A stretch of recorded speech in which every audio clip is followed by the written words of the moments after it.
Hello and welcome to the Overly Animated Podcast, where we take animation seriously. We talk everything animation here, including 12 Forever, which we'll be getting into right now. I'm Sarah Potter, and today I'm joined by Allie Martin. Hey. Alex Bonilla. Hello. Steve Zeck. What's up? And Michelle Anderer. Hi. So, we have a full house today talking about the full series of 12 Forever. So if you're listening to this, we'll talk very briefly at the beginning, we'll stay quote-unquote non-spoilers. There's not really a lot of spoilers for the show, but we'll give our general thoughts for this whole series, then we're going to get into a deep dive on some of the characters and some of the episodes we like, because, this is a cool new series from Netflix, and, but before that, you should check out our website at overlyanimated.com. You can subscribe to us on iTunes at overlyanimated.com/iTunes or on YouTube at youtube.com/overlyanimated. So with that said, let's just get into it. Allie, I know you enjoyed this show. What did you think of it? I did enjoy it, but it kind of, to be honest, took me a few episodes to get into, because I thought it was, when I read the premise, it's about a girl who escapes pressures of growing up. I was like, okay, that seems pretty sort of typical, but as it went on, I think it took maybe 6 episodes or so for me to get really into it and enjoy the characters, and especially all the references to not just real life, but memes. There was a reference to the knife meme, and I didn't really know what to think of Endless, the universe Endless at first, but it got into the characters as they became more animated, for lack of a better term. We'll get into it, but Dr. Champion really sold me. He is the best. I know you love Dr. Champion, don't worry. He's memorable. He's the best. He sure is. Alex, what did you think of this series? Well, it came out on a Monday, which was very peculiar. It came out on July 29th. Wait, Alex. Oh, what a way to start. Is that really the most important thing of the show? Well, look, It came out on a Monday. I was setting up that because it came out on Monday, it came out on the day of July 29th, which happened to be my birthday, so that made it extra weird of a show to exist in my sphere, okay? So I realized, okay, well, I should watch this since the stars have aligned. Yeah, it was a sign. To make this important for me. And it was fine, I ended up warming up to Reggie over the course of the episodes. It's a very colorful show. I really, really, really enjoy the Butt Witch, maybe because of the voice that I have a special enjoyment for. I think that there are some themes that get touched on in later episodes that also touch me a bit closer in terms of, the various things you deal with as you grow up and you learn how to navigate life and relationships and stuff. So it touches on some raw stuff the deeper in you go to the show. And the cast of side characters is varied and wacky enough that every once in a while you get a weird a weird enough situation that's okay, this is really hilarious just because of how out of nowhere this is. So I think that it's got a lot of stuff going on, and I'm interested to hear what other people think about it, because what connects to them, because I do think that this show is trying to touch on a lot of different things about growing up, and we'll see how well it executes it. Yeah, that's really good. Thanks. Steve, I know you're excited. What do you think of this show? Oh, I love this show. I mean, I kind of, when I first saw it, a preview of it, I looked at the animation style. It kind of reminded me of a lot of Canadian shows, especially a show called Atomic Betty. I just got Atomic Betty vibe as soon as I saw the preview of it. I really like though how they sort of do a trope here. They spin it around how most coming of age stories is about kids trying to grow up, maybe grow up too fast, and the parents just trying to keep them as kids just a little bit longer. Here is the complete opposite. Reggie herself is trying to hold on to her childhood as long as possible, and her mom wants her to grow up a little bit. I love all the characters. Esther, I just love Esther. She's adorable. How can you not love Yes. Esther? The Butt Witch, I really like her too. She's a very interesting villain. And the Mythos of Endless. I mean, I have like theories on how that thing exists and the rules of it and stuff. And we'll get to that later. But I really like the show, though. I really like Reggie too. But though at times Reggie did sort of, she's get you very hard to sympathize with at times. But that's fine. She's a kid, And as we learn, sometimes kids can just make mistakes. And and he had her love interest. She has a love interest that looks like, to me, Asami. But we will definitely get a chance to talk about Reggie's girlfriend. Okay, don't worry. Kanasami. Yeah. Kanasami. I apologize. I had to. Baby Asami. Yeah. But yeah, Steve, we'll definitely get a chance to talk about that, and that's awesome. I'm excited to talk about the gay stuff that happened in the show a lot. 'Cause there is actually a surprising amount of gay stuff. Michelle. I Oh, was no. You've gathered Wait. yourself? You're good? Yeah, I'm good. You're good? You sure? I had enough time. Go Yeah, ahead. Okay, no. So I was so hyped for this show ever since I saw the pilot, and I was kind of thrown off because I didn't immediately love it. It took me a good at least 10 or 11 episodes to really get a feel for it, and I think the back half of this season definitely seems like it's moving towards a much more concentrated, direct goal for the kinds of things it wants to talk about and the kind of plot that's actually really forming. It felt like a fairly plotless show before, and that's not necessarily a bad thing, but it kind of felt like all these episodes are like connected, but it doesn't really, matter which ones you see because it's all kind of the same, which is like honestly more the way classic cartoons are. So that's not necessarily a bad thing. But when we started getting into like the dance episode and like the stranger Captain Elmer, that stuff like really, and just like Reggie and her relationships with her two best friends and how she can definitely make mistakes. And even though like her immaturity on one hand helps her be so creative and such a good storyteller, it also makes her a little more selfish with her friends. And that's like a very interesting thing to kind of touch on. And I think the show is exploring that in a way that's very believable. And oh man, just like, yeah, I'm starting to think like, we're not quite at like a theorizing place yet, but like obviously this land is not just for her. People have existed on it before. Yeah. And like if people go like crazy on it or start like turning into something like, that stuff, I love it. And just like, I don't know, I have all these theories of like, what does the butt witch represent? Like, is there a reason that her arch enemy has like this adult female body and like all this stuff? So I'm really enjoying the show now, even though it took a little bit to really get invested in it.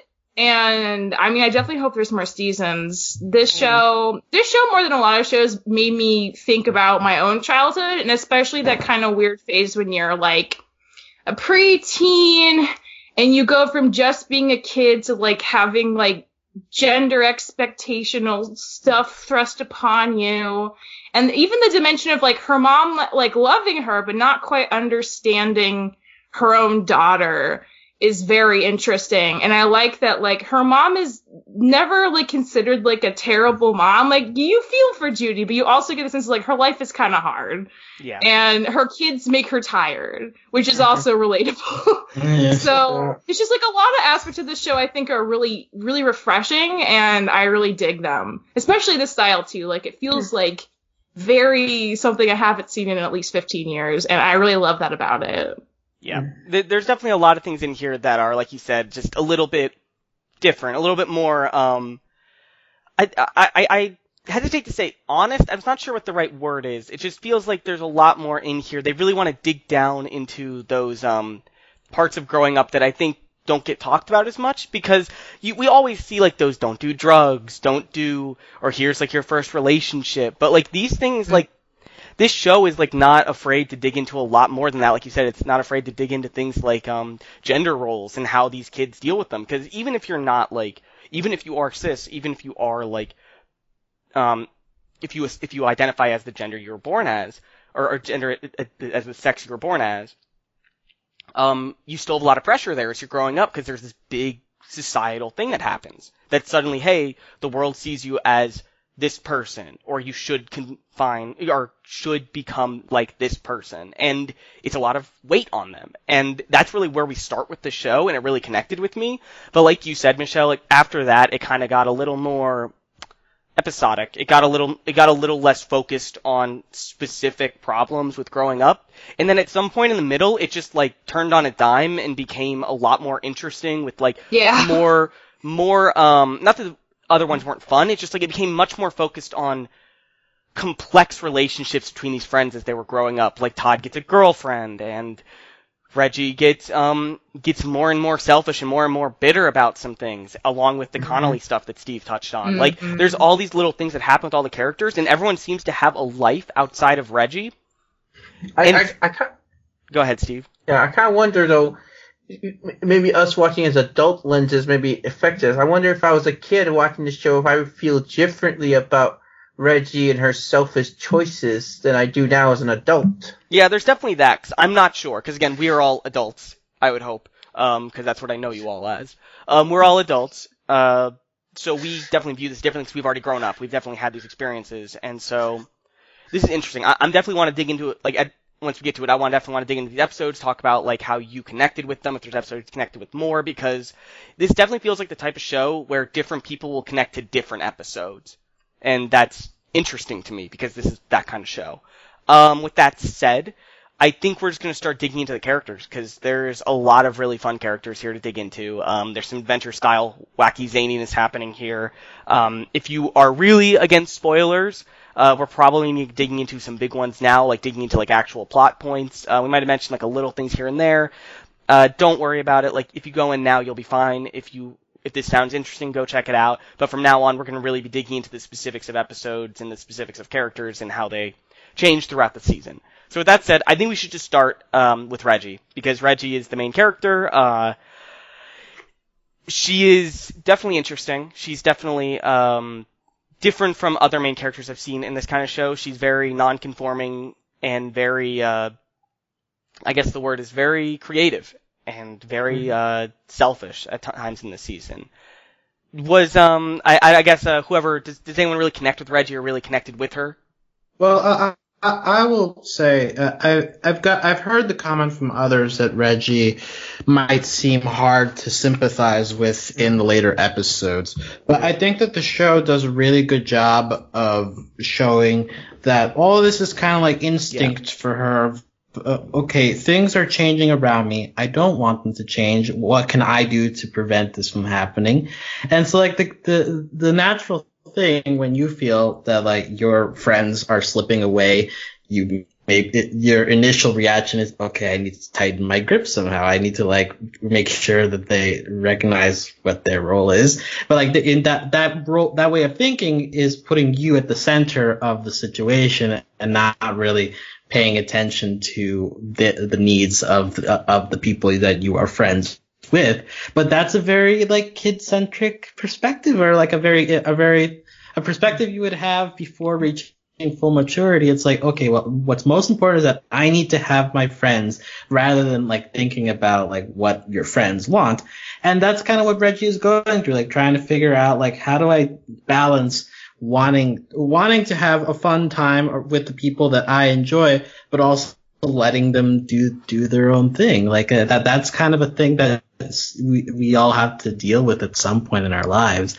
And I think that this show does a really cool job at like depicting how like Reggie deals with that, struggles with that, eventually gets to a place where it's like, okay, like I understand what you guys are doing, and it's fine, and as we get to like a second season, if there is a second season, you can like look a little bit more into like how we deal with like slowly diverging lives here.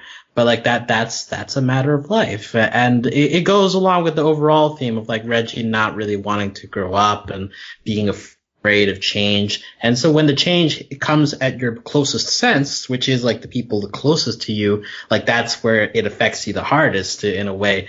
Well, so the seeing Reggie like react as strongly as she does, especially with like fights with Todd and end up with Esther, like that feels very, very meaningful and very realistic of how a teen might handle that.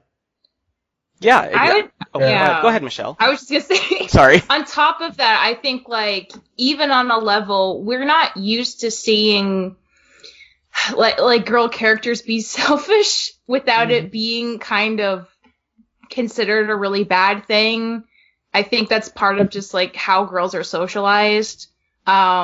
Which is again part of the non-conforming nature of the show. I mean, yeah, I think also just like giving her space as a person. Like, yeah, like if you found a world that you assume is made for you, and all these creatures who live there are meant to, you know, look up to you, and you're their protector, and you are the center of their world. Bringing your own friends into that from the outside kind of complicates that, because like then maybe you start to assume that about them too. And I'll say like part of being a kid is that like selfishness is also just not being able to necessarily notice other people's wants and needs outside of your own. And I think that's part of it too, because when both Todd and Esther confront her, it's like, well, Todd's like, well, look, like, I want to bring my girlfriend to my party. And also, like, it wasn't cool that time you took me out of playing the game because I was the best one at babysitting Brown Roger, even though he hates me. And Esther has her whole thing. She's like, I liked going to the dance, and you took me away, and I didn't want to go, but you wanted to go, so you made the decision for both of us. Like, I think the show does a good job, one, setting up that this is kind of a consistent thing, but also that, like, Reggie just really doesn't quite realize the impact some of her choices are having on her friends until they spell it out for her. Yeah.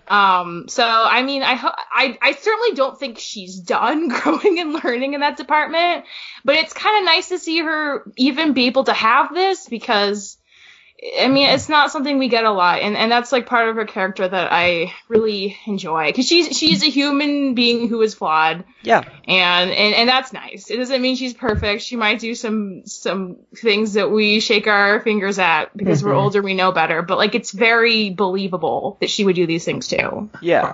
When watching this show, too, I was kind of really mad at Reggie's, like, selfish choices at the time, but as I reflected, I kind of realized she's a kid who's scared of growing up, and also I also reflected that by nature, sometimes kids can be very selfish. I mean, that's sort of kids can be selfish sometimes. They're not, they don't have the maturity yet to understand the complexities that the world may not revolve around them. So yeah, Reggie is just a great character, great, like, driven character, very realistic character. I mean, it's a character, yeah, you could get mad at, but I think they give her enough that you at least understand her. You don't hate her. You still love her, but you can still be mad at her.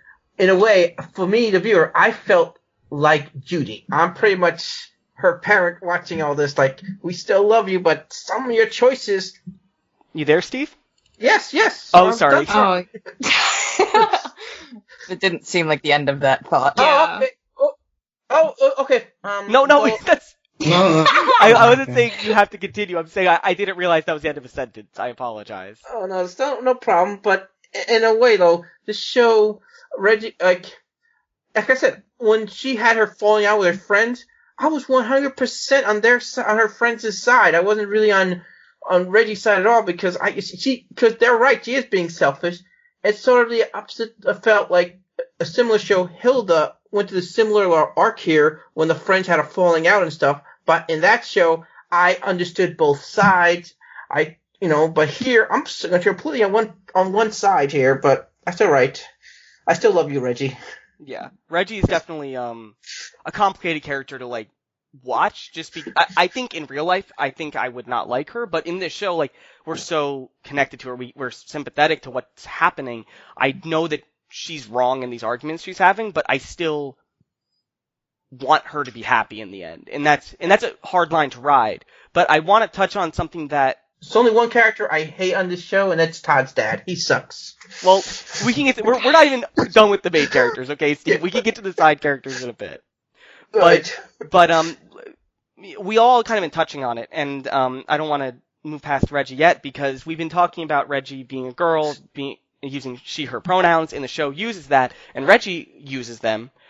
But in the show, Reggie is very against conforming to feminine standards. Reggie is does not want to confront the idea of puberty, does not want to confront the idea of having to wear a bra, specifically in the very first episode. That's how the show starts, and so, in my opinion, that's something we should definitely put some weight on. If that's how the show starts, we should definitely be viewing Reggie as a character through that lens. This lens that she does not want to grow up specifically, not just because she doesn't want to grow up, because she doesn't want to grow up into this person Judy wants her to be, into a woman. And I think that's reflected through this whole show, that Reggie does not wish to appear as Esther or her mom do in the mall episode. She does not want to appear as the butt witch wants her to appear. Like, there's many times this beat is hit upon. And just so we're all on the same page, the creators of the show, they tweeted that Reggie is in fact non-binary. But they didn't really extrapolate on that very much. So I guess we can assume that Reggie is not fully understanding of that identity of themselves, because they're 12. But they said that Reggie still uses she, her pronouns, which is completely fine. Non-binary people can still use whatever pronouns they wish, but it just means that she does not identify as a woman completely. Like, there is some amount of her that views herself as not fitting into that category. And so I find this interesting that this, like, kids show or this cartoon aimed at younger people is definitely, it's tackling this thing. And I really like that. Michelle, you seemed excited that I brought this topic up. I think it was Allie, but I'm excited. Oh, was it Allie? I'm sorry, Allie. I didn't know they tweeted that she was non-binary. Yeah, I thought it was just a headcanon I had for myself. No. I personally... They confirmed it. Well, I related to that kind of thing a lot since I was a kid, and I still relate to it now. Personally, I don't know where I identify, like, on that scale, but I really appreciate that they had a kid, like you said, Sarah, like, we have a young adult going through that, like, you know, I don't want to conform to gender stereotypes or binaries. I kind of thought the same thing too, and I also like though how to show complexities. That I think a lot of people assume you're non-binary, it means you're asexual, but as we see, she's clearly not asexual. That's a thing. I think that I just think some people like there's some misguided stereotypes people. that non-binary people are like there a lot of dehumanizing stereotypes about non-binary people, which definitely this show definitely avoids, because Reggie is a fully formed person, and she has attraction to at least one other character that we saw on the show. She's very interested in having friends and expressing herself. So I think the point is that she does not conform to the stereotypes that some people hold. Right. I don't think it's a very popular stereotype, but I think it is one. I have seen many dehumanizing things in media of non-binary people. Just so you know, I found the exact tweet, or Alex did, I apologize, found the exact tweet, by Laura Zach, and, they say that Reggie is gender queer. Or no, old 12-year-old queer girl? I think this isn't the tweet, I'm sorry, Alex. Okay, well, this was the tweet that came out when 12 Forever was greenlit, and I remember we made a big deal about it because it's like, oh, okay, like immediately we know that, and then she had to delete the tweet. So I was surprised when she started crushing on Connor. I'm like, is this? She's acting weird, like a crush weird, and then I got so excited. Yeah, but like this tweet is from December 2017, so like we've been new for a while. I think we've known that like this is coming, but I thought there was one after it came out. Someone asked them and they said it. We don't have to go digging through Twitter though right now. It's fine. I totally buy it. It makes so much sense for everything we've seen in the show. Yeah. Did anyone want to comment on that at all before we move on? Because it's so great. Yeah. I mean, it's very good. Yeah. It's like, I don't. It's not like I'm trying to think of how to say this. So I guess like it's my whole childhood. I struggled a lot with like not necessarily identity, but just like how to be the person I wanted, given that there seemed like there were two options. Like being non-binary wasn't a thing I knew could have been an option, and I wonder, going back, like if things were different. I mean, it's still an option. Like I mean, it is. I think I think sorry, I'm not trying to like cut you off, but it's just I think that it's kind of incorrect to say it's an option. It's just a better way. Or maybe it's like a better way to put it. It's an option of how to identify yourself, because it's not like you're changing yourself if you decide to identify yourself as something different. It just means you have a better understanding. Right. Like it's not like you're choosing something. It's that you're going, oh, I get that, and that is me. This label fits me better than the one I previously used. Sorry, exactly. I cut you off, though. And I think no, it's okay. And I think it would be so nice if Reggie is non-binary, because like again, we don't see any kids like that, and they absolutely exist, and a lot of adults exist that way too. But like again, like being non-binary doesn't like, it's not like an adult kind of thing. Like it's just how you are. There should be no cutoff for like when you decide that that's acceptable or something for yourself. But also for me, like I really identify with Reggie because like I think one thing that this show kind of, maybe it's not even saying this, but I kind of got the impression of, and like it was definitely my impression when I was a preteen, that there's like one way to be a boy and one way to be a girl. And the very specific way to be a girl that I saw was so like, I so did not want that. Like wearing dresses, wearing makeup. Being very feminine, like, and that gets into a whole other, like, okay, like, you have to like certain things, you have to, like, act a certain way. And, like, I think, like, my whole life has just been kind of, like, getting to a place where it's like, look, like, there are many kinds of ways to be a girl, and it's not just that one way, and also that one way is not terrible, and we shouldn't, like, it just doesn't have fit you. Internal misogyny about it. Yeah, it just doesn't fit you, but I think, like, that's part of why being non-binary is, like, equally valid, because that's a very specific choice, but, like, again, it's more about your personhood and how you feel comfortable than anything, and it's, like, being able to be how you want's, like, 100% the most important takeaway for your life. So that's the tea. And I kind of want to jump from that, Michelle, because we're talking about people not conforming to the gender they're assigned as. And I think that the best place to jump off to here is Todd, because he is very much, I think he comes off as a cis guy, but he's very comfortable in his skin. He's very comfortable with dressing and being attracted to things that guys wouldn't be.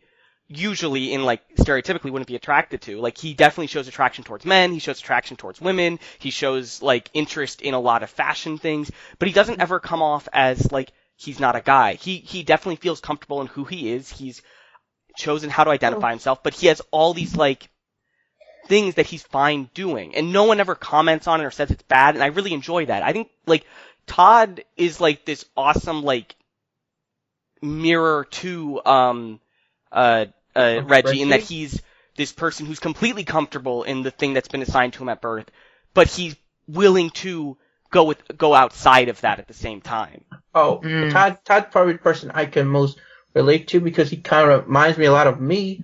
While I am pretty much heterosexual and pretty much just attracted to women, but I do have like stuff like appreciation of playing, of dolls, of, so-called like chick flicks, chick books, like reading books that intended for women, like, and I had to grow up. I'm a lot older than you guys. In my day, it's so this gender stereotype was so much forced upon you. Yeah. I'm not sure they still do this, but it used to be like fast food joint. They had specific toys.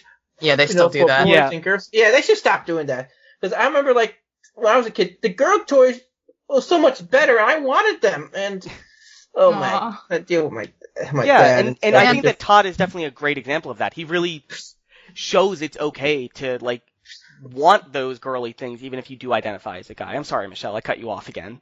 Oh no, I was just gonna say one of my favorite bits surrounding Todd is the mall episode where Reggie and Esther go to the mall with her mom, and he hangs out with the creatures on the island. Yes. We don't know how they identify, but we'll have a boys' day, and they start asking increasingly bizarre questions like, "Do boys like to drink lava?" And it just I love it so much because the show is pointing out like the insanity of like the very specific things where like boys and girls are expected to like.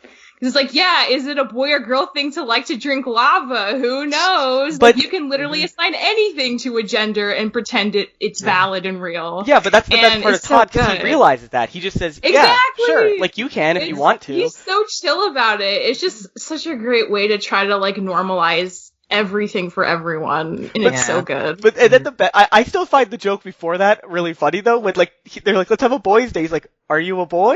And, yeah, are you a picture? and it's just like the spring is, or like the Slinky's just like clearly not understanding what it just said. It's like, I just want to hang out. But yeah, I really enjoy that. That the show really is trying to say like, it's stupid. It's stupid that we have all these arbitrary lines between things. If you enjoy doing something, you should do it. It's great. Thank you. It's a great message. Yeah. Well, with relation to Reggie and Todd, I would like to point out how beautiful it is that the first episode, the villain is a literal label maker. Yes. Oh my god. Like, I didn't think of that. That's a good point. Like, Reggie's whole thing is like, ew, like, I hate that, like, you're putting a label on my childhood, that you're, like, defining it as worth this particular value.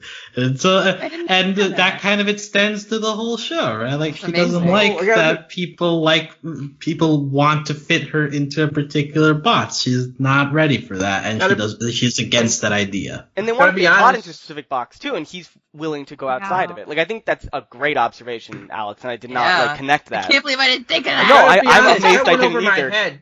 Because that is a great point. Sorry, Steve, what were you saying? And I gotta be honest, that went over my head. I just read a label maker. I just took it at face value as a label maker. Yeah, I guess. Because the whole island is so, like, out there that it's just, you kind of, like, go, like, sure, whatever, there's a sentient label maker now that's evil. But, Allie, did you get a chance to say anything about Todd? I mean, he's great. Yeah. I really appreciated that. He's very chill and not,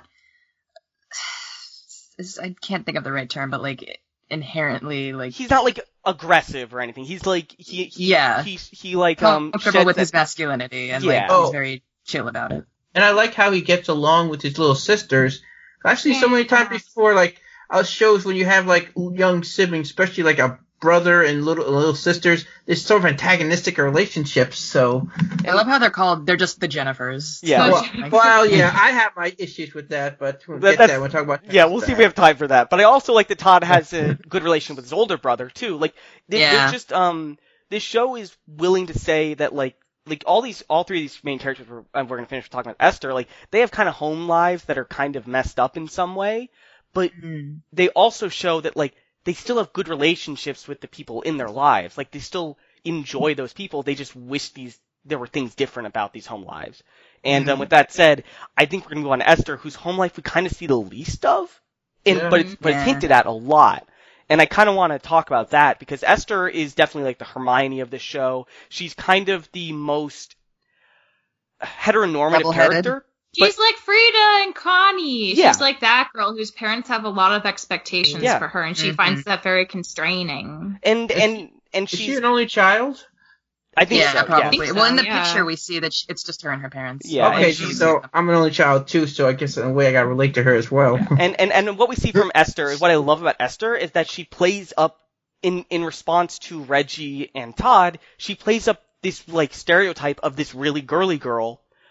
But she does it from this really, like, understanding perspective. Like, she recognizes it. Yeah. She recognizes, like, there's in one of the episodes, she's like, this game is fun. I get that it's heteronormative, but it's still fun. We can still have fun with it. Like, she has raw Michelle Obama energy. Yeah. I love her. Yeah, like, she knows that she has some privilege from this fact that she is straight and she is cis, but she's still like, I can be happy and I can enjoy my time with my friends here, and we can, like she understands that part of her life, and it's really a strange thing to have in a child in a show like this. Yeah. But she just plays it up. I really enjoy this. Did anyone really connect with Esther, like, in terms of like her Hermione-ness or her like just, I don't know. She's just very stressed all the time and very like. I don't know, enjoy it, but I definitely had very sympathetic towards her. She's like. The character I like most probably like don't want to see hurt. The most innocent. I think she has the most innocence of the three. There's a pureness about her. Yeah, and she definitely has this, like, not as, self-assuredness. Like, she definitely goes along with, like, what Reggie says, and that's something we get into later in the season, that Reggie's, like, bossing her around. And she's just, I don't know, it's really interesting seeing all these little differences, because Esther's, I think, main thing in this, I think Esther's, arc in this season is that she's trying to become more sure of herself, more, able to voice what she wants. Oh, I just thought of something. Do you think there's like any parallels between Reggie and Esther's relationship and the Butt Witch and Big Deal? I was not thinking I don't think it's quite that bad. No. I'm not saying it's exactly as bad. I'm just saying some. There might be some, yeah. But I think the bigger thing is just that Esther is trying to become more, just more assertive, because that's like, I think in shows, like a lot of times they'll say that, like, pushing people around a bit is a little bit bad, but, like, it's not great. But I think in this show they showed that Esther, like, you need to stand up for yourself, or no one's gonna hear what you want. And I think that's a part of growing up that we don't see a lot in shows like this ability to voice what you want to do, because Reggie does that through the whole season, and Esther never does. And every time you're just like, Esther, or not, she does not at never. the dance though. Like, I think that was one of her big moments when she asked the guy on the dance floor, and she was so excited, which makes the Reggie taking her back to the Endless even kind of sadder in a way. Yeah, I'm sorry, I never was the wrong word, but it's just that she does not have often. the ability. Not often, yeah. And the times that she does, she's away from Reggie or away from Todd, and that she's just until like the very end of the show, and we start to see a little bit of a different dynamic between the friendship. But Esther, I don't know, like, I don't really have a lot to, I've talked a lot about her, but I don't have a lot to say about her, like, deal, I guess, because she's just nice, and that's kind of harder to, like, dig into, just she's a nice person. And that's, like, hard to, like, she's interesting, she's just nice. Did Allie or Alex, sorry, Michelle, what? She has the best powers, in my opinion. Yeah. Like, she has that floaty thing, and she has, like, a lasso. It's pretty cool. I don't know. I would rather be a shapeshifter, personally. Really? But Todd's shapeshifting's so silly. Yeah, I know. I don't like what he turns into, but I appreciate that he can turn into things. If Todd has more control over it than he showed, like, yeah, obviously I would like the shapeshifting, but if it's just, like, crazy, weird animals, like, I don't know if I want that. But also, like, there's this interesting thing of, like, everyone there gets their own power, which I also find really interesting. Me too. Like, I don't know how everything is distinguished. Yeah. Like, I don't know if we want to dig into that now, because I think we didn't touch on that, like, at all for these characters, is, like, how they're portrayed on Endless. How they're shown. Because everyone's different. Like, Esther, I'd say, like, Esther is probably the loosest one in terms of, like, what she gets from being on Endless, like, from her power and stuff, but it might just be this idea of being able to be free and be able to, like, fly like she does. Like, she doesn't, like, on Earth, she definitely felt a lot more, like, grounded. She couldn't, like, escape all these things around her, and she felt trapped by everything. Like, she was just following everyone's expectations. And then on Endless, she gets the ability to fly, and just, she is the fastest of their group. Like, she can move around. She seems happier to do that stuff. And then Reggie wants to be strong. Like, she wants the ability to assert herself, and she gets that, and that's shown through this season. And then Todd, I think we talked about, like, he gets the ability to change however he wants. He can portray himself however he wants to, and he seems comfortable in any of the weird shapes he takes. Like, he seems comfortable, and that's definitely indicative of what we talked about with him before. And I just find that interesting, like, that they definitely delve deep with these powers.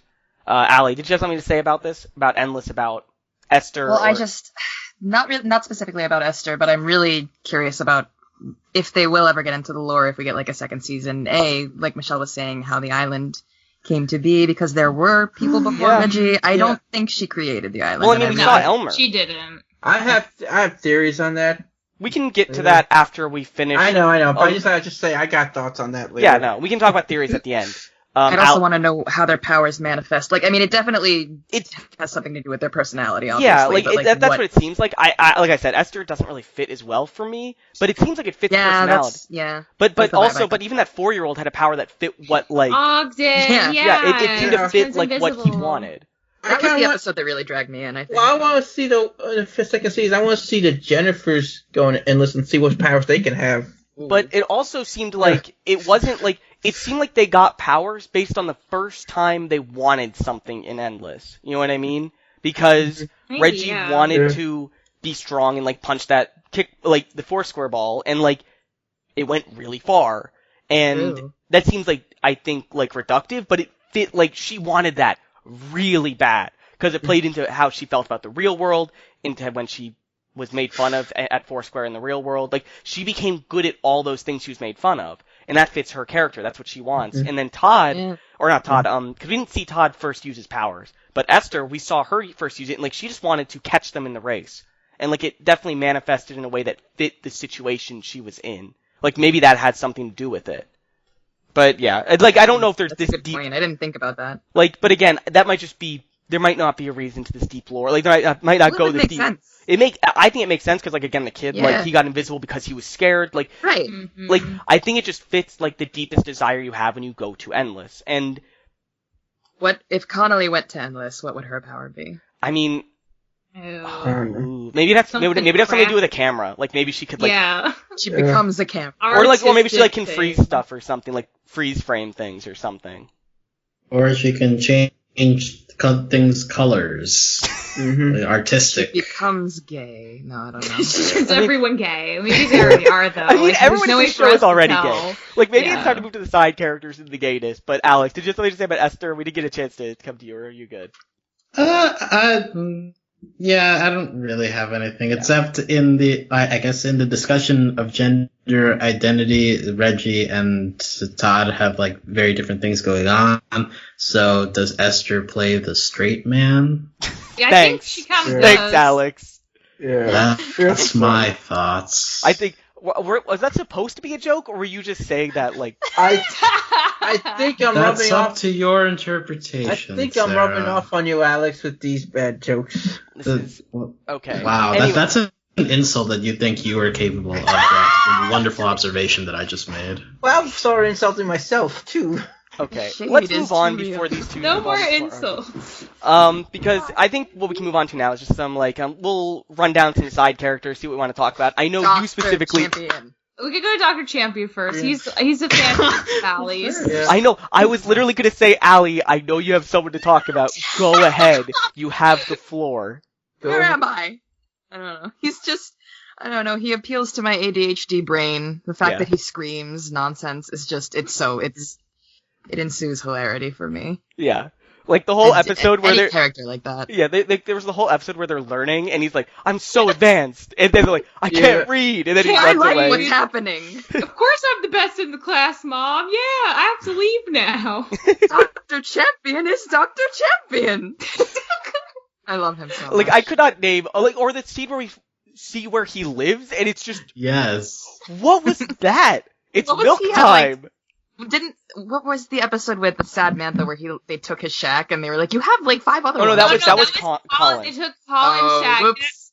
Colin is the only one I remember the name of because he's the one that scares the life out of me every episode. He is what nightmares are made Colin- of, and the fact that he is really so is. prominent upsets me. Colin to is the no tree trunks of end. this series for me. He Like, is I hate so him. scary. I love Mhm. it. He was part of the reason it was hard to get to the show. I'm like, why Yeah. are so many of these Yeah. characters so uncomfortable? And why does Colin exist at all? Michelle, do you like tree trunks? Because this feels like tree trunks to me. Oh my So god. much worse than Tree Trunks. What? Okay, that's a hot take. Tree Trunks is worse, I Well, think. Alex- look, Tree Trunks has the benefit of looking much cuter. You know, like No, she no, does okay. annoying things, but at least she's nice to look at. But Colin is like a giant walking cloud of Play-Doh. And he has just a like- giant Like butt. Barney and something Giant deformed red- had a baby and pooped it out. I know, it's so... Why did they draw him that way? How did he get there? Why can't he go to his other 7 shacks and just close the door and never come out? I'm sorry. I'm trying to think of the ones I do like. I like That's a hot take, though. I the appreciate small it. blue one with the like 4 eyes. I Oh think yeah, they're and she's really like, adorable. Yeah, like I'm not sure what, like, none of them really have a gender, but like this one seems like it might be, like, it kind of has this non-conforming like tone to it. Yes, it's so appealing, and the fish lady is really great too. I just Yes. love her crazy fish body. It's so good. Yeah, Mm. there's a lot the like dolphin lady? Yeah, the dolphin lady. I The forget what her anime full name was. dolphin. It was just Yes, really she has strange. anime eyes too. It's so good. Mm. Also, I Sad thought- Mantha is great. Oh yeah, What Sad about- Man's good. What about how the more things you own, the more there is to lose? Oh my what god. about what about the gay couple? Oh yeah, we have to talk about that. Guys, yeah. Mac and Beef, what are Mac and Beef Beef House. House. Beef House, House, yeah. yeah. They're so in love. Like, and I love that they so came from gay. Reggie's mind. Like Reggie's just like, here's these Yeah. gay wrestlers. And They're the ultimate couple in her eyes. Yeah. I She's need that, her like, to they talk made to her them. root for love. Yeah. You know who they remind me of? It makes me think of. They kind of like a Bert and Ernie vibe to me. They're in like a healthy relationship. Yeah. They don't pester each other quite as much. I just love that there was like a whole episode devoted to just showing them in love. Yeah. Like it was really great. I really loved it.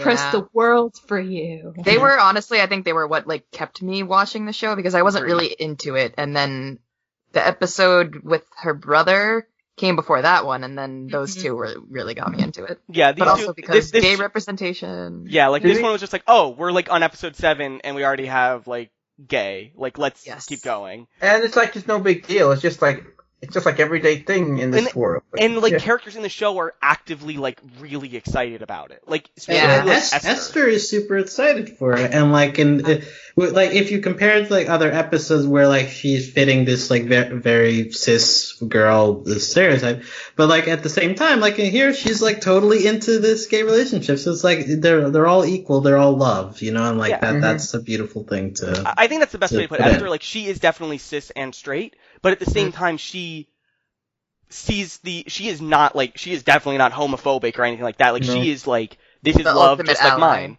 This is love like anything I could feel. Mhm. And that's beautiful. And I think that's a really great character to have in this show with people that are a little non-conforming, like we've been talking about. What other side characters were there? There's a lot of side characters in this show. I will say of like the weird side characters, Tasty Troy is one that stuck in my head. Which one's Tasty Troy? I'm bad at the names. He's got a funky voice that talks like this. No, I'm good. You can stop, Alex. What I got is it. the crazy. drawer? I'll do the rest of the podcast like this. What about the guy that's kind of like has 4 legs and he was like at home dancing and then his wife came home? It And looked like both had tiny friends. Oh, Also married. yeah, no. that was such a. There are so many weird characters in the show. Like it's Oh. very Adventure Timey. So Like just- What about the penguin? yeah, Yeah, you talking about him? Manwin. Oh no. Why do you look like Guy Fieri when he Oh, turns yeah. evil? Yeah, Oh, thanks, my Michelle. God. We need to talk about this forever. Guy Why Fieri they is choose the Guy encapsulation Fieri? of all evil, so it makes sense. Guy But, like- Fieri's not a bad guy. But like they Trying could to choose find, anything. like, Yeah. pictures of all Why these characters. This wiki sucks.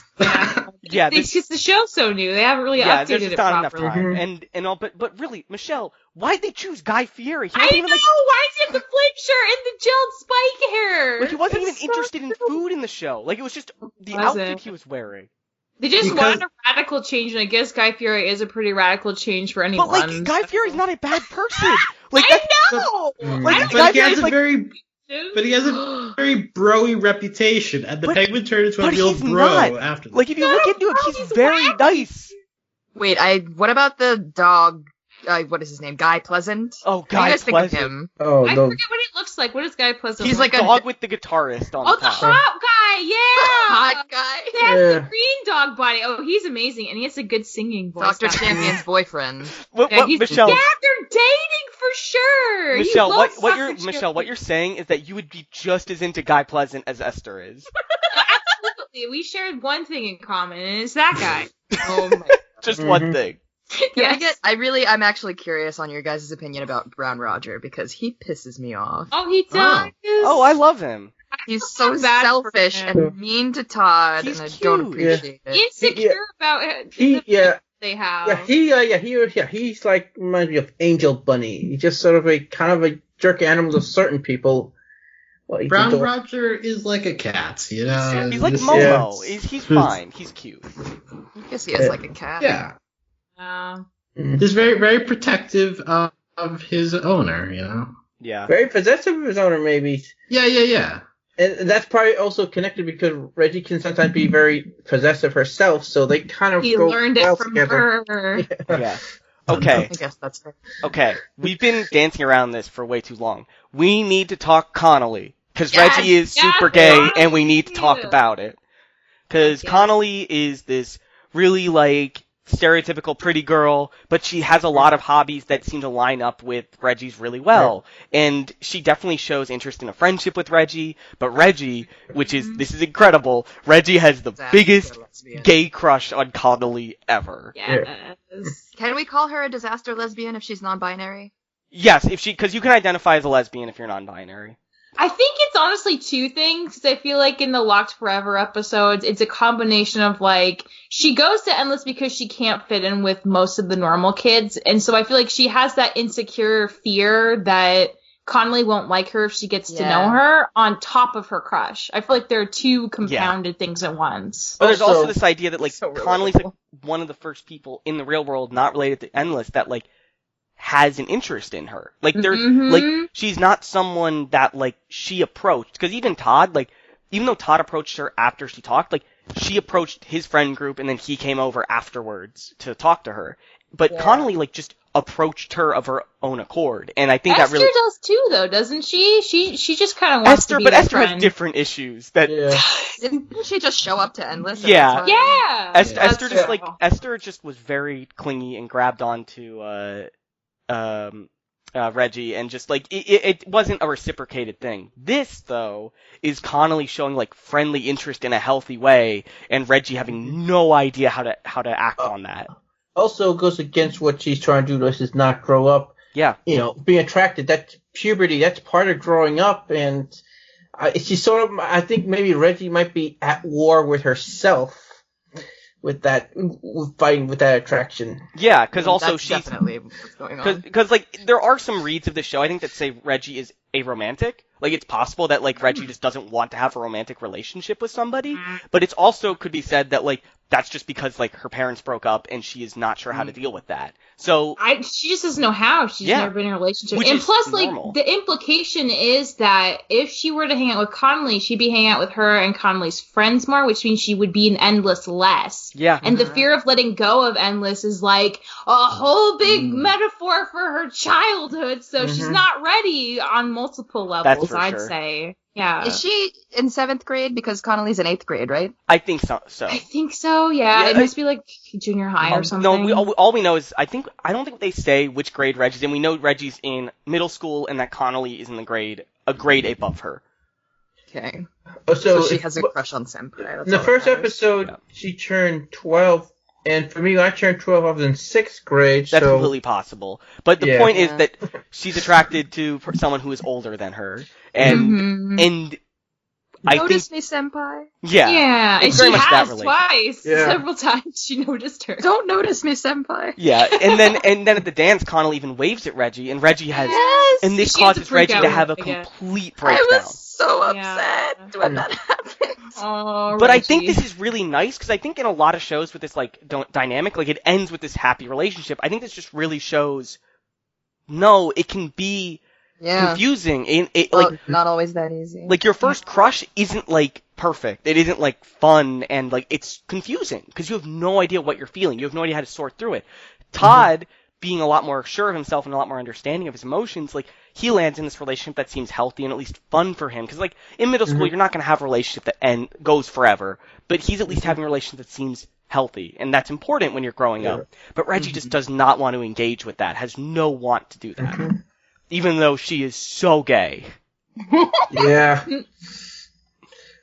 Baby gay. Yes, a very baby gay. Sorry, go ahead, Steve. Oh, nothing. I was just thinking about Connolly. Is she what? Wait, is she Latina or? What? I don't think we can say.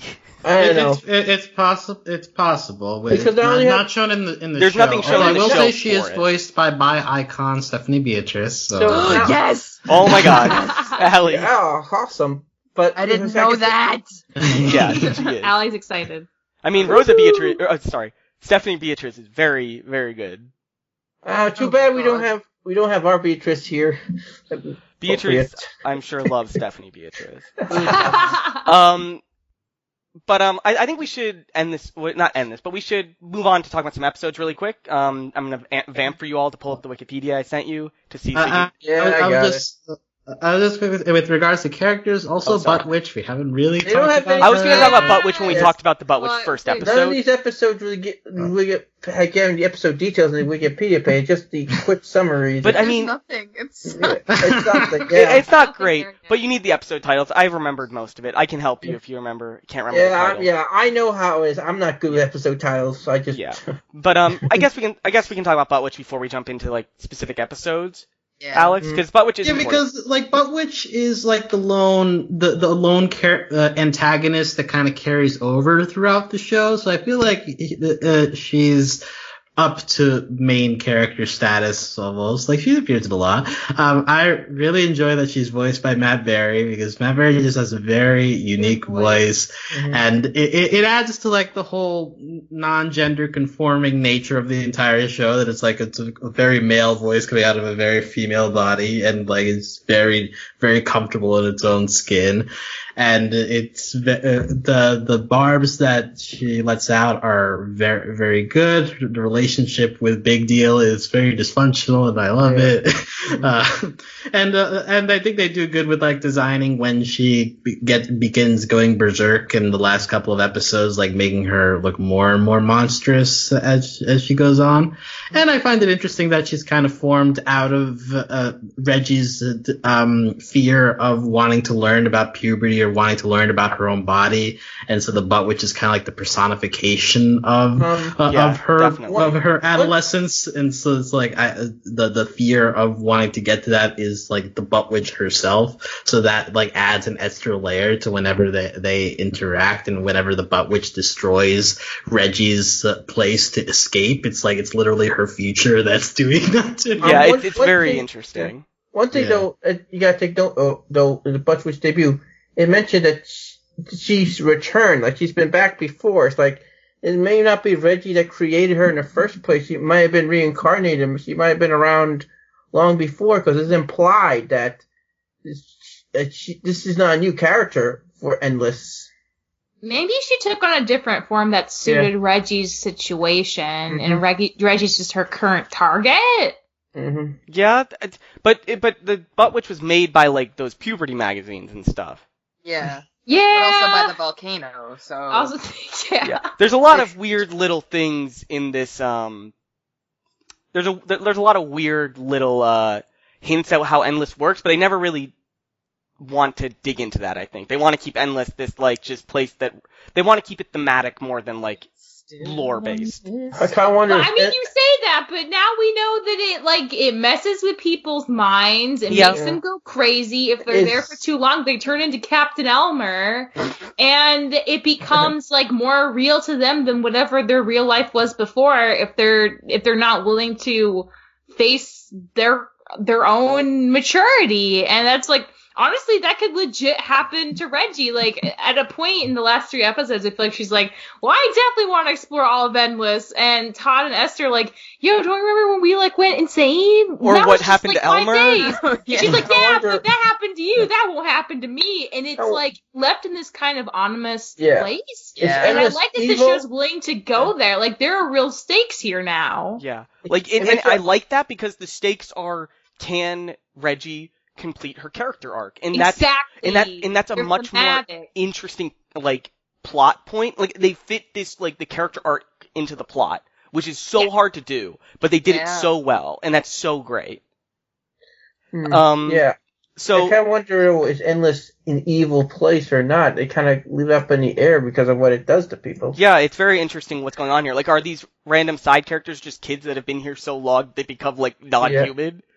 Yeah, Ooh, maybe. Never thought of that. When they go crazy, like when they're laughing hysterically, Esther and Todd, that's when Dr. Champion's also like Laughing. doing very similar behavior. Yeah. And you get the sense like, was he a normal person in the real world? Oh, yeah, that's a And he's theory. lost and crazy now? Yeah. Like maybe that's what happened to all of them. And that's Oh, like damn. again such a spooky kind of like, what is the Endless, and is being an Endless place like a good or bad thing? I guess it Yeah. depends on how you look at it. Well, because also you're not allowed to, like, talk, or not talk badly, but, like, air out grievances with people because then, like, gross little worms will come out of you. Yeah. What is that about? And also there's the fact Oh. that once you bring something to Endless, it can't come back. Yeah. It's just there forever now. Like if you the try to scab bring line. something there just to show somebody, you can't take it back to the other world. And like there's this endless seems to want to take things from people and not want to. It really seems like it wants to take and not like give back to people. Keeps in theme with the selfishness. Yeah, it's like the island itself is a character that perfectly mirrors Reggie. Yeah. But let's start wrapping this up. Like, I want to see, like, if there's any episodes you all that jumped out at you. Let's try to talk about different episodes each. So if you have the list in front of you, if anyone's ready, if you can name your favorite episode, maybe, like, talk about why it's your favorite, what you connected with. Lockdown Forever. Okay, go, Allie. Now I don't have to use it. Go ahead. Go ahead. I knew someone was good, David, because someone had to. You can talk about both parts, Allie. Well, I remember mostly the first part, and then the second where Reggie's struggling to get back into Endless because she breaks her key, and I appreciated how they went and showed the flashback of her art teacher. Also, I really love him. Yeah. He's such a good teacher. He's just very encouraging and not, like, I mean, you know, in my case, personally, all my art teachers have been like, you'll never amount to anything, give up, like, you know, that kind of thing. A lot of art teachers don't let their students be creative, so it was nice to see that perspective. But I also, you know, it's gay, so it's the best episode. Yeah, and I definitely think you touched on something I forgot to mention earlier, is that all the I think pretty much every adult in the show is, like, in some way nice to kids. Like, they're not, they're not mean, except for the one teacher Esther has. She's kind of mean. But everyone else, like, even if they're not doing things that, like, we should aspire to, they're not talking down to these kids. They're talking to them as if they're people. And I think that's really something as well. Yeah. Even Reggie's dad, like, when Judy's explaining why he left, it's not necessarily to put blame on him for leaving, but she just admits that, you know, he wasn't ready for the responsibility of being a parent. And so what he did was the best idea for our family, honestly, because he just wasn't in a place where he could do a good job. And Reggie just kind of accepts that. And I think that was, like, a really healthy thing to show, that, like, some people just aren't good parents, and it's almost better to recognize I'm doing more damage by staying here than I would if I left. And like Todd's dad. Yeah, and there's some things to that where, like, he might there are probably things he could be doing better to, like, help Reggie's life, but he at the end of the day, he's looking out for his own mental health and the fact that he thinks that he would be hurting Reggie, and I think there's something not bad to say about that, honestly. Yeah, it's a more mature response than staying and harming. Yeah, which is funny considering that Judy's complaint about him is that he's not mature, but it seems like he made one mature decision in all this. Yeah. Honestly. The irony. Yeah. Alex, did you have a favorite episode? Can you remember? I mean, I was gonna pick Reggie's dad forever, but like you guys we kind of did just talk about it. Sorry. So you kind of covered the biggest parts. Although I will say, also Samantha herself is just like a really funny character. Amy Sedaris kills it as per usual with her voice roles. Like, I knew that was her. I'm like, this sounds like Princess Caroline. I know someone said it already, but like the part where she's like, having more things just means you have more to lose. Like, that is just like so dark. Do you ever think about lost puppies? Yeah. Lost puppies. And also, like, I think that Reggie herself, like, it's that they draw a very strong parallel between, like, her running away from the issues of Samantha being caused, and then, like, she has to talk with her mom about how her dad walked away in the middle of it, and then so she goes back. It's like, okay, well, I'm at least going to confront my issue after that conversation. So like, they draw a very strong parallel between the two, and I think that it really works in that episode. Yeah. So, and if you're watching the episodes in order, I would say that's kind of like the turning point in terms of the show more consistently hitting on the deeper topics of growing up and change. Because like you get like Reggie's Dad Forever, you get Locked Out Forever, like 3 episodes after that, you get Brown Roger Forever, Spring Break Forever. So like I think that from like before that episode, it's like kind of like a show, it's fine in the background, but I think from Reggie's Dad Forever onward is like where it like kind of demands your attention a little bit more, because it's like getting deeper into the themes that it wants to hit. Also, please watch the episodes in order. There is some chronology. Yeah, like it doesn't feel like it is at the beginning, but the episodes do have a distinct chronology. Yeah. Like it's more later, but in the beginning, even still, there's like Yeah. they like learn about things about the island as they go. Sorry, Mhm. Steve. Do you know your episode? What episode I want to talk about, I guess, is Fantasy Forever. I just kind of like though how you could easily made this girl like just a straight out antagonist. You love those characters, Steve. I should have predicted Yeah. this is the episode. It's like Elodie, yeah. Yeah. Yeah. But yeah, I kind of like like it shows like you got other people point of view. People, no matter how different you are, but sometimes people growing up, they have the similar issues. We all have our own little issues you got to deal with growing up, and it's sometimes best to get to learn to understand someone's point of view, instead of just being enemies or just thinking someone's just bad. So that's kind of what I like. I like like really, there's no characters on the show except for the butt witch that's a straight out antagonist. Everyone's like just greatness to them. So that's kind of what I like about this show. And this episode also had the part where Reggie like gave the earrings to that girl. Like she the turkey earring. And I think that was a really cute moment and I think like that's like a lot of shows like this with like growing up messages like try to have a moral, and this one like this never feels heavy-handed or like forced, or this just feels like something Reggie would do. And I like that. But it also feels like a moment where she's learning, and I think that's a really hard line to ride in these kinds of shows, and they do it well. I also think it's really apparent that it seems Reggie and this girl, they have similar type of relationship with their mom. Yeah. Especially like and they have similar jobs. Seem to put puts like I think that girl her mom might be putting some undue pressure on her just a bit, which shows you how makes Julie look better, because she doesn't go as far. Like she puts some pressure on Reggie, but she gives her space. I'm not sure this girl is as lucky as Reggie is. I'm just saying. I think it's unfair, like especially with this show, to say like from the tiny cross section we know the entire dynamic going on. I know, but it definitely does paint the picture of her mom is overbearing, and but they also. You can see where that child came from that mom. Like there's exactly like you see how that happened, but it's hard to say how much that is nature and nurture again. Yeah. Yeah. But Michelle, we made it to you. You have. Is there can you name something other than Locked Out Forever that you found really fun? I think The Mall Forever was the first one that just really hit me. Yeah. Because again, it does such a. It's juggling like several things, but I feel like it really knocks all those things out of the park, because there's the whole level of, so like the gender thing's a big part of it, and Reggie not feeling, she's not into like, the makeover thing, or like, I don't watch this soap opera that my friend and mom are bonding over. That's weird. And there's also just like her feeling kind of jealous that her friend seems to be better at getting along with her mom than she is. Mm-hmm. But on top of that, there's also like the stuff with the dress in the store, and how she wants to wear like this really silly stuff. And the mom finds this very like simple, girly, like formal dress. And she says like, we have to find something nice for you to wear at the wedding. And just this idea that like wearing a certain kind of dress and presenting a certain way means you're like more mature and grown up too is like definitely part of that. And many feelings.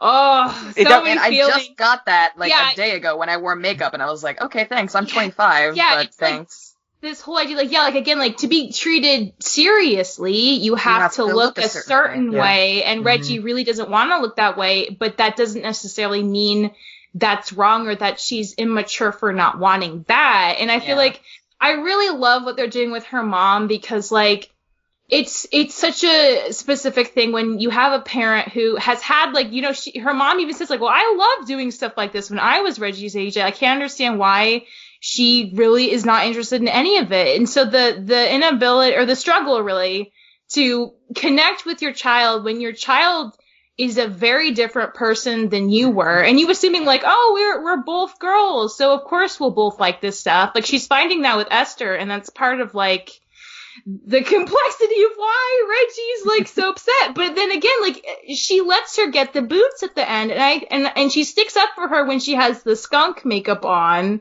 And I feel like it's so wonderful because like even though her mom doesn't quite understand her all the time, she still like unabashedly loves her and is trying to support her as best as makes sense to her. And I feel like that's going to be an ongoing process too for her mom. Yeah. And it's just all good and it's all kind of complicated, but like that's life. And that's why it hit me so hard. So I really, really like that episode. Yeah, that's a great episode. I'll just say that I really enjoyed the like tone of, I really felt the way, I understood the exact feeling Reggie had about going to the mall with her mom. Yeah. Like just that like, oh my god, I really don't want to go with you right now. I don't want to be your like dress up doll for like. Yes. Oh yeah. Like that mood like is so strong and like I just felt it so hard that whole episode. Yeah. Like oh, show me how it looked, and it's just like oh my god. It's the mom episode. The mom. Mom episode. I guess to name one for myself, I'm waffling between two. I guess I'll just go with one we haven't talked about as much. I guess. I really like Dance Forever, or not Dance Forever. I'm sorry. Spring Break Forever. Sorry. Oh, never mind. Do you not like that one? It's good, but I like Dance Forever because you see how. Oh yeah, I like Dance Forever too. We just haven't talked about Spring Break Forever as much. Yeah. It's a good one. Yeah. Spring Break Forever. I'd like because it in the later half of the season, in the second half, we really have this push and pull of they want to go to Endless, but they can't. And it kind of is this inverse of it, and I really like that. And we really see what Reggie is like when she's forced to confront being in the real world, forced to confront being not this person who can just run away from all her problems. And I think they could have gone into it a little bit more in the episode, but I do find that really interesting. On top of that, we get some really spooky stuff in Endless where like Esther and Todd just get more and more and more out of it. And it's pretty creepy when, like, Esther's like, that's your sister. And Todd's like, oh yeah, that is my sister. Yeah. How did I forget that? And it's just like, I think this felt like most to me like an episode of something a lot more serialized than the rest of the show is. Like, it felt like we were leading to stuff with this. And it does pay off a little bit in A Stranger Forever with Elmer, who is also really creepy. Yeah, I love Elmer. He's so scary. Michelle. He's the kind of creep I can tolerate. I can't tolerate Colin, but I can tolerate Elmer. Michelle, that is like the most you think. That's a creep I can tolerate. Make that the quote of the century. So Elmer, she established he's a kid, right? He was a kid. I don't know if he's a kid but anymore. what would happen if they brought him back to the real world, though? I don't think you see him anymore because his arms and legs pop off like a plastic doll now. That's like really creepy and messed up. That is whole thing. creepy. It's like Pinocchio, but nightmare. Like, it's inverse Pinocchio. Like, from being a real boy to being this weird puppet Oh my thing. god. Oh, I know! And he's inside a whale thing. Like, it's very much reverse Pinocchio. Yeah. It's creepy. Anyways, I don't know if we need to dig in. We've dug into a lot of this show. I'll give you a final thought, Steve. Remember how this works? I still give you a final thought. Don't worry. Okay. As Steve was implying, he wants to say something last, but we'll come to you, Steve. Allie. Okay. Allie, do you have any final thoughts on this show? Need season 2. I didn't know that it wasn't confirmed yet. So no, it's not. We'll have to hope and see. I've seen rumors that the studio's having some issues. Hopefully they're not true. Stop having issues, please. Yeah. Final thoughts.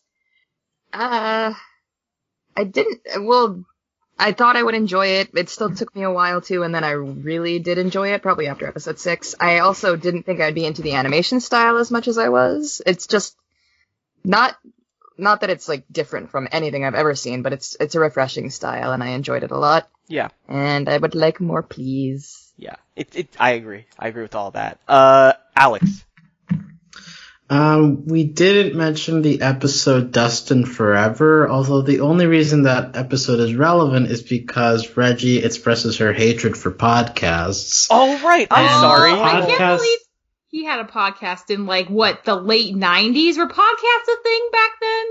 But does this take place in the past? She has the boombox. I mean, she kids have uses weird. a dial Let's see, phone. It doesn't so remind me of This is Ronaldo. That's a good point. That's a good Yeah. point, Michelle. Past. Is this supposed to be set in the 90s? Because no one has I cell think phones. it is. I think it's like the mid to late 90s. Oh, I didn't realize that. Well, that is very anachronistic then, yeah, because like podcasts like began like in the mid 2000s. I want to say it also could just be that these are kids and the showrunners are making a statement about like, hey, you don't need to buy kids cell phones, guys. Mm-hmm. Sure. No, I'm maybe. pretty sure it's the past though. I Yeah. mean, You mean like Summer Camp Island? So also sort of seemed in the past. kind of. Yeah. I mean, also the fact that she like pushes in a VHS tape Yeah. in that episode is like, what? The evidence is mounted. Like, what are like 4-year-olds in 2019 who like stumble across this show? What are they gonna think she's doing there? It's like, ooh, she's pushing a box Oh into my a god. TV. I and it just makes realized that I'm sense. old now, that I know what a VHS is and that some people don't. Yeah, like this is. We have to remember this show is kind of like aimed at a much younger audience. Like, can you imagine? Like, like just the people are going to be introduced to the idea of VHSs through 12 Forever. Wow, that is crazy. But yeah, podcasts are stupid. We got to do audio dramas. That's what's cool, apparently. Apparently. Okay, Steve. Okay, I just thought, what if perhaps that Judy has been to Endless before? Like she's sort of an alumni of the place. You think like maybe just Kid. her mom was there once? Yes. I'm the one when I see like a kid. I'm like, and then I guess if you never come back when you get a certain age, you're able to grow up. You sort of lose your memories of it. Yeah, that could be it. It could be like Fairly Odd Parents in that way. Yeah, and last thing though, Todd's father sucks. I'm just saying. We didn't talk about it a lot, but he does. Yeah, who gives you give your twin daughters the same name? You know how that's gonna mess them up. I'm just saying that's. They can change it legally when they get older. I know. Maybe they're spelt differently. But I mean, that's still messed up. I know it's still it's more lazy than messed up. Honestly, he's And like, also, yeah, they're he both calls Jennifer. them- Also, he calls them Bugs. He calls his own daughter Bugs. I mean, that sounds like a pet name. Like Yeah. parents have silly pet names for their kids all the time. Okay, that's almost something like like a sibling would say to their siblings, but whatever. Okay. Cool. Other than that, I really love the show. I'm not sure if there's going to be a season 2. It seemed like they left this open-ended that this could be a one-shot season, so I'm cool either way. But I would want more. Yeah, me too. So, Michelle, Yes, you're up last. What'd you think? Any last thoughts? I have two last thoughts. So, the end of the Spring Break Forever episode, it kind of occurs to me that, not in a malicious way, but the creatures there kind of seem to be enabling Esther and Todd to stay there, because they keep coming up with activities for them to do, right? Yeah. And when she goes back, instead of self-caring her friends, she's just like, wow, I'm not gonna waste the rest of my vacation. I'm going back if you guys won't. She gets there and she says you guys are my real friends. And then the hot dog guy's like, yes, we are. And it just closes with that, which again is one of those moments that feels very disconcertingly terrifying. Yeah, Endless seems really scary when you And do it through the lens of an adult and not through the eyes of these kids. It's very spooky. So that's one thing. My other point is I love that they decided for Reggie that she was gonna be from a financially struggling family, because her little house is it's gray and bleak. Her colorful world she's made for herself is the most exciting thing going on. Her mom, there are all these little signs of her struggling with money. Especially even when the mall episode, she's going to the clearance rack and everything's too expensive, and she's like, oh man. So I just appreciate that that's another level of her experience, because again, not everyone is middle class and has everything, and that's just another little bit of realism I appreciate about the show. Yeah, that's great. I just love this show a lot. I think I've voiced my love for specifically the non-conforming nature of the characters. And so I don't know if there's anything more I could say.